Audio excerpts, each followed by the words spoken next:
Ria, anong mga personality niya na nakikita mo? Ay, nakuha sa akin. Sobrang masayahin siya. Talagang makulit. Talaga, paano kulit niya? Basta makulit siya. Magdalaw na, sobrang Malikot! habol-habol na. Malikot talaga. Sa personal, mahilig siya magbasa ng book. Oh! Tatay niya. Kasi pag may books talaga binubuksan niya, in-open yun sa tatay niya.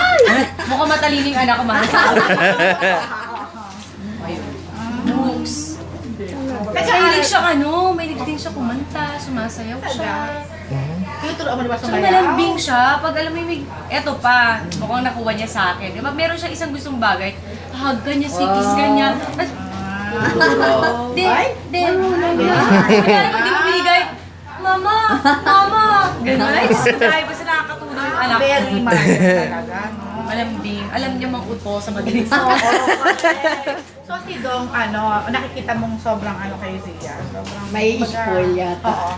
Ano na pag-usapan namin yung mag-asawa, hindi naman masama na i-spoil yung isang bata, pero sa tamang lugar talaga. Feeling niyo ba na, Anak mo bata yan pa eh, eh. anak naman eh, anak mo yan. So lahat gagawin mo para sa anak mo, pero lahat ng sobrang masama. So pag alam mong mali, aawatin mo, pero kung wala ka naman nakita mali, bakit mo ibibigay yung gusto niya? At kaya niyo naman ibigay, di ba? Eh, ando na tayo, pero syempre gusto namin lumaki siya ng grounded, na gusto namin lumaki siya na, alam mo yun, yung nakikita niya sa amin na hindi material na bagay yung importante, na eto kami ng tatay mo, eto yung gusto namin makuha. Sabi daw ni Neil, tinanong siya, oh, where's your mom? Your mommy didn't bring you to school. Sabi niya, ay nako, my mom is Barlow.